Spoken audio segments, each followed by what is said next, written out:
Hi everyone and welcome back to Love English. I'm Sabrah and today we're going to be looking at 50 advanced English phrases. Now these include expressions, phrasal verbs and idioms, and they're all going to raise your English to a slightly cleverer sounding, smarter sounding level, which sounds a little bit more native. They come up in conversations a lot. But as well as that, they're also used a lot at work, which makes them fantastic because you can use them in professional context as well. Some of them are a little bit more informal, and when that happens, I will tell you. Let's get started.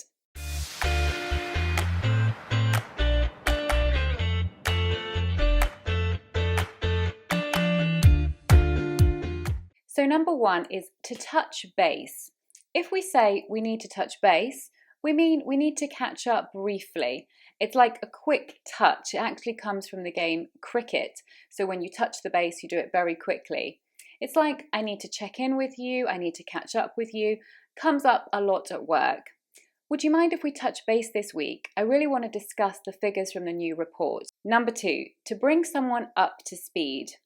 This is where somebody has missed something and they're behind, and this is where we need to catch them up to the point where they know the same as everybody else. So we might say, can you bring Kathy up to speed? She was off last week and we need her to know everything about the details of the launch party next week. So bring somebody up to speed, get them up to the level of everyone else. Number three, to be ahead of the pack. To be ahead of the pack. Now, a pack means a group. It's often used to talk about groups of animals, but here it means people. So basically it means you need to be ahead of other people. So we might say, to succeed in business, we need to be ahead of the pack. Or what about we think of something really unique so that we're ahead of the pack? So it's something that's quite competitive and it does come up quite a lot in business. Are you a person who likes to be ahead of the pack? Are you someone who is competitive and likes to feel that they are sometimes doing better than everyone else? Not a bad thing. Tell me in the comments below. Number four is to have many irons in the fire. To have many irons in the fire. And this means to have different projects or different things going on simultaneously, so at the same time. And we might say we're juggling, like with balls that you juggle and you try and catch. We're juggling many different irons in the fire at the same time, or we're juggling various different projects at the same time. So this means different things happening, needing management at the same time. To be juggling different projects or to have many irons in the fire. So Leila and I often have many irons in the fire at the same time because we have our channel, we also teach, and we're also new mothers. So we have lots of different irons in the fire, or we're juggling lots of different things. Number five is to put something on the back burner. To put something on the back burner. And this is like put it to the back of the queue in terms of tasks that you need to do now. So it's a non-urgent task, so it's something that you can't do right now because you're very busy, and it's not urgent, so you put it to the back of the queue. So it's like prioritize in a way. You say, oh, this one has to go on the back burner. I'll kind of put it to one side for now until I have time. So at the moment, I've put on the back burner painting my bathroom and painting my kitchen. I have no time for this at the moment, but it is on my list of things to do. It's just gone on the back burner. Next thing is streets ahead of, streets ahead of. And this means to be significantly better than everyone else or than every other thing that it's competing with at the time. So we might say, well, the new student is streets ahead of everyone else in terms of her understanding of grammar. She's obviously done lots of grammar study before. She's streets ahead of everyone else. Or that new show that I saw on the West End in London, that was streets ahead of any recent musical I've seen. Number seven is to boot, to boot. Now, before you think this is a verb meaning to kick something, it's not. It means as well as or in addition. I bet you haven't heard of this one before. This is very much a native one. Basically, we can use it in the same way as we would as well or in addition. So we might say, Leila is beautiful, she's intelligent to boot. Or, what a lovely restaurant, and it's cheap to boot. Number eight, another quite advanced and native one. This one is the proverbial. Now, when we say the proverbial, we mean referring to a proverb, and we do it to add emphasis. So you know when you wag your finger at someone, this is a proverb, isn't it? We say, wagging my finger at you, it means I'm telling you off. So if we say he was wagging the proverbial finger at me, we'd use it to add emphasis and make sure we're referring to the original proverb.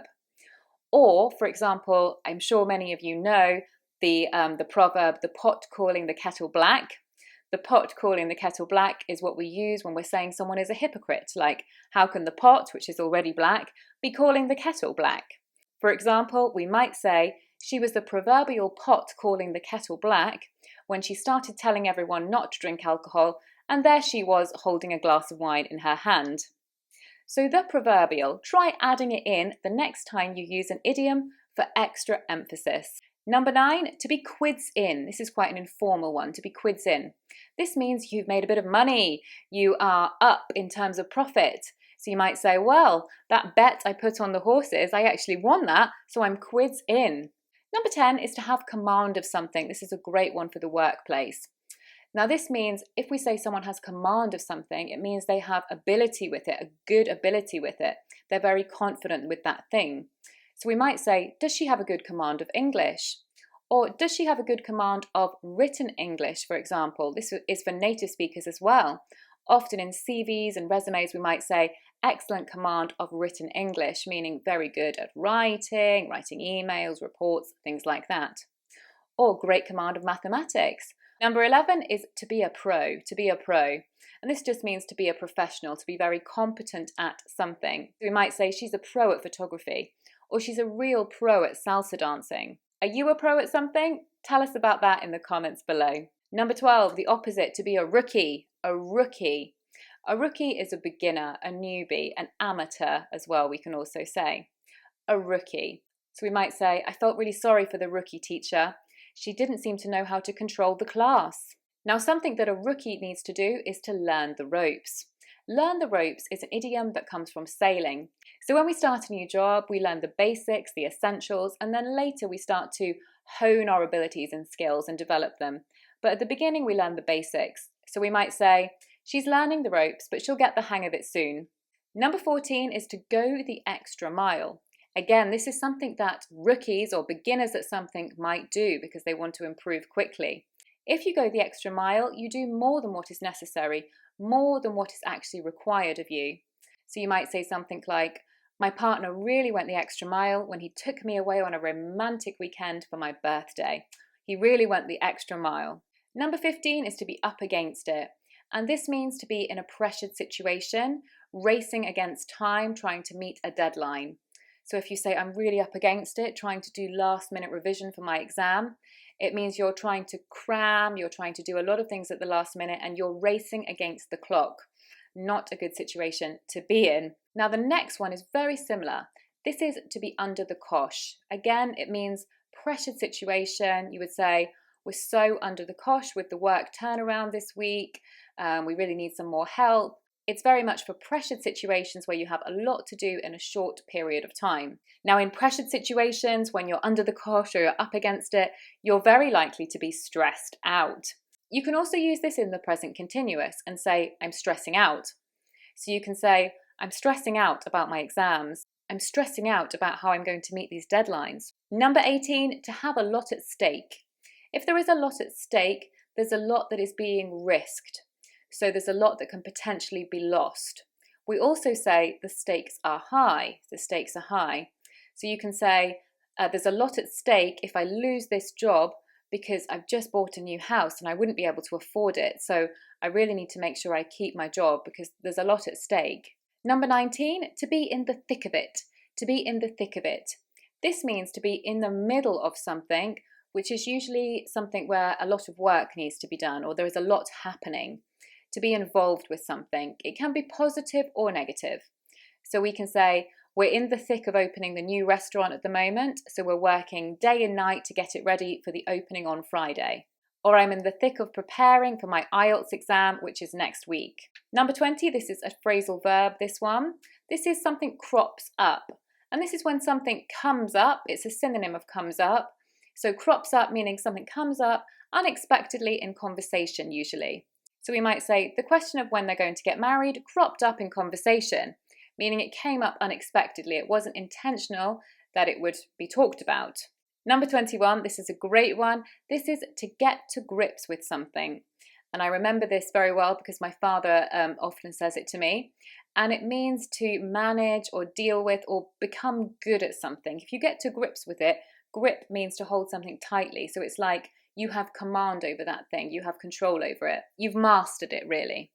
So we might say, I really need to get to grips with all the DIY work I need to do in my home. Or I really need to get to grips with my English pronunciation. I've got all these errors, I know, and I just need to start working and studying. I need to get to grips with it. It's a little bit like tackle it, if you like, manage it. Perhaps some of you might need to get to grips with your English grammar or your English pronunciation. Number 22 is to cut to the chase, to cut to the chase. And this means go directly to the point, go straight to the point. Don't talk all around it, don't try to go slowly to the point, cut to the chase. So often when somebody is talking too much and we can feel they're not going directly to the point, we can say, come on, cut to the chase, say what you want to say. Or we can say, look, I'll cut straight to the chase, I really don't think you're the right person for this job.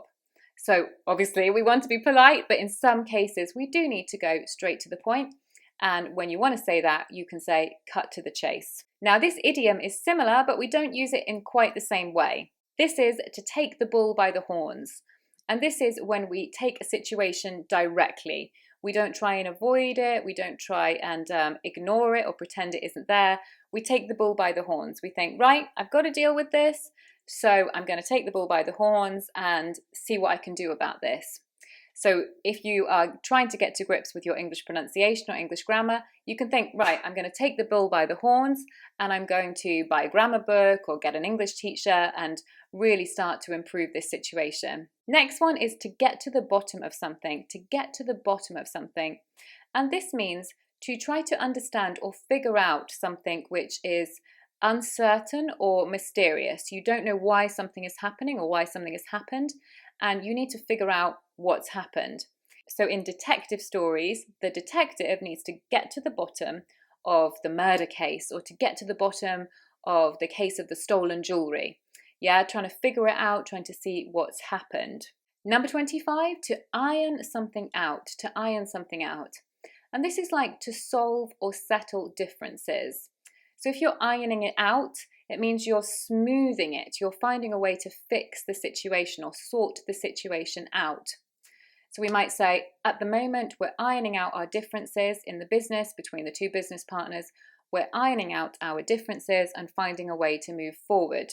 You could also say the government are ironing out the details of the new climate change strategy. The next group of phrases are all about how someone speaks or talks. They're all related to talking. So this one is to speak highly of someone. If we speak highly of someone, we're very complimentary about them.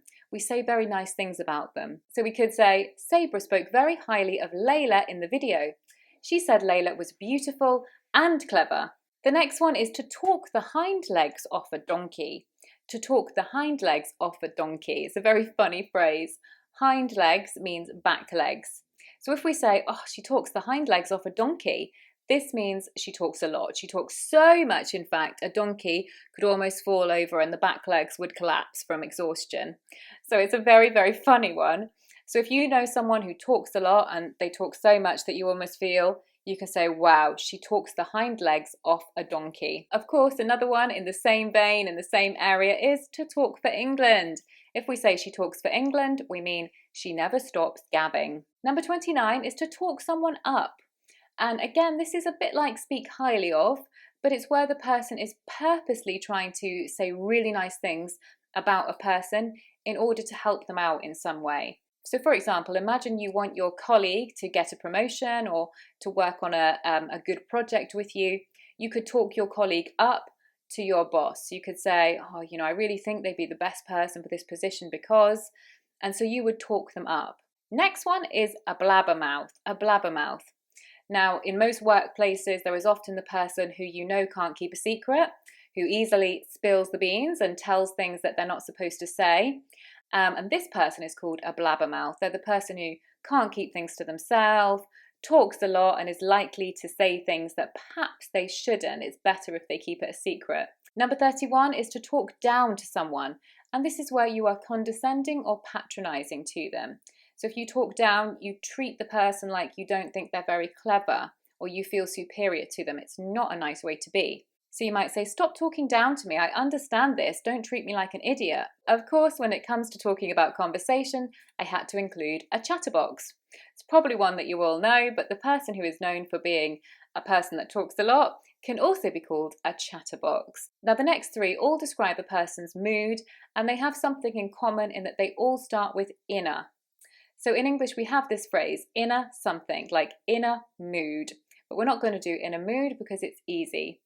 This one is in a tizzy, in a tizzy. In a tizzy means feeling very stressed, can't collect your thoughts. So when I started teaching, if my technology failed or I couldn't find the book that I needed, I could sometimes get in a tizzy. I would think, oh no, what am I going to do now? And I would maybe go a bit red and look uncomfortable. And that is called being in a tizzy. An equivalent of this is also in a fluster, in a fluster. This is similar to in a tizzy, but this is in a fluster can also be that you're running late. So you're feeling flustered, you're feeling stressed. Again, things aren't going to plan. And so you can say, oh, I'm in a fluster because I'm running late and I don't know if I've got all the things I need. Next one is in a strop. In a strop is like in a stress. And we particularly describe teenagers as being in a strop. It's where you feel really unwilling to cooperate and you're very stressed out, but you're making it very obvious. So you would say, oh, she's in a real strop today because her favourite band aren't going to play in London, so she won't be able to go and see them, so she's in a bit of a strop. Number 36, to be at the end of your tether. To be at the end of your tether. At the end of your tether, tether just means rope. So if you're at the end of your tether, or at the end of your rope, you are at the end of your patience. So it's like when we would lead an animal, and if the animal wound itself around something and then we had a small piece of rope, it would feel like we're at the end of our rope, you know, it's a frustrating situation. So if you say, oh, I'm at the end of my tether, it means I've run out of patience with this situation, I don't know what to do anymore. Number 37, nice easy one, a learning curve. So when we start a new job, we have to learn something quite quickly. So it's like a curve because we go from knowing not very much to quite quickly knowing a lot. So it's usually in a curved shape. Of course, the more you need to learn in the shorter period of time, the more steep the learning curve. So the higher it is, for example. Next one, to scrape the barrel, to scrape the barrel. Now this means to take the worst of something. There's not much left of a particular thing. So to scrape the barrel is like to get the remainder, which isn't particularly good quality. So it comes from beer. When you scrape the barrel, the last of the barrel of beer is not the nicest. So if we refer to any situation where we say we're scraping the barrel, it's like we're getting the last, we need to get it, but it's the last part of it, and so it's not very good quality. So we could say, I think they were really scraping the barrel with the candidates for that new position because none of them seemed very qualified. Next one is to be under the impression, to be under the impression. And to be under the impression means under the idea or having the current idea that that is going to happen. So it's what you believe will happen, and so you can say, I'm under the impression, meaning I think this is what's going to happen. So you could say, I was under the impression we were meeting at 12 o'clock, but everyone else is late, so I guess I got it wrong. Next one is off the top of your head, off the top of your head. Off the top of your head is a fantastic idiom. Off the top of your head is a fantastic idiom. We use it a lot in conversation. It means the first thoughts that come to mind, almost like if you took it off the top of your head, the first thoughts that come to mind, not something where you've thought about it or considered it a lot. I'll give you an example here, guys. Off the top of your head, for you, what have been the hardest phrasal verbs to understand? So you think now, which ones come to mind first? An alternative for this, which is another phrase, is to spring to mind. What springs to mind? This is the next one. Something springs to mind. And this means something comes quickly into your head, like a spring. A spring is like a jump. So we might say, what springs to mind here? Or does anything spring to mind? Next one is to get wind of something, which is a strange phrase, but it basically comes from when we smell something on the wind, as in something is coming that is new. So it's like you hear about something. So we might say, I've got wind of the fact that there might be some redundancies. Have you heard anything about that? It's like you've heard around, but it's not something that you're sure about. It's just you've heard whisperings or rumours of. Very similar to hear a rumour. Now, I know you might be thinking, isn't she going to say the other alternative? Of course, to hear something on the grapevine. So to hear something from the grapevine is to hear a rumour of, to hear it not from the original source, so not from the person who perhaps originally has the information. You hear it down the line, to hear it on the grapevine. Next one is to be up in arms about something. Now, this means to be very upset about something and to be complaining, even protesting strongly against something new, usually. So we might say, the general population have been up in arms about the government's approach to coronavirus. And it comes from the fact that when you're up in arms, of course you raise your arms because you're protesting. You might hold a placard or a banner. So that's where it comes from, to be up in arms. The next ones all describe different people's approaches at work. So we've had a rookie and a pro, but as well as that, somebody can be a slacker.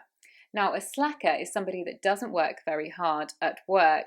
So it's somebody who takes it easy, definitely never does the overtime, never volunteers to do extra, tries to give their work to others if they can. And it's a funny thing, actually. We might say, oh gosh, have you seen? He's a bit of a slacker. So if you're slacking, you're not doing your fair share of the work. But we can also say it in a jokey way. We might say, oh, come on, don't be a slacker. Make sure you finish your report. To pull your weight, of course, comes from horses and carts, when the weight had to be pulled equally to make sure that the horses didn't get injured and that the carriage went along smoothly. So to pull your weight is to do your fair share of the work. Now, speaking of horses, the next one is to be a workhorse. If you're a workhorse, you pull your weight and more. You don't shy away from work. So the kind of person that's a workhorse is the person that can work and not easily get tired. They have a very good capacity or ability to work hard. Next one is to be a slave driver. Now, if you have a boss that's a slave driver, this is a very negative thing. So it's a person who kind of treats the employees like slaves, treats them not well, really makes them work very hard. Perhaps they're quite a disciplinarian, someone that's a little bit scary. So they're giving you a lot of work and much more than you can really manage. So we might say, oh, I cannot work for this person. He's an absolute slave driver. I've been here until 8 o'clock at night every night this week. What a slave driver. Final one is to ride roughshod. To ride roughshod means to completely ignore the opinions, feelings, wishes of others and to just do it anyway. Do the thing that you want to do, even if other people don't think it's a good idea or aren't happy with that. So, for example, we could say, they accuse the government of riding roughshod over international laws. It's where they think, right, we're going to do our own thing anyway. It doesn't matter what anyone else thinks. Let's just do it. Okay, everyone, those were our 50 advanced phrases for clever and smart conversations, particularly at work. I really hope these were useful for you. Please do leave examples in the comments below and answer some of the questions we've asked. And we look forward to hearing from you and seeing you very soon. Bye-bye.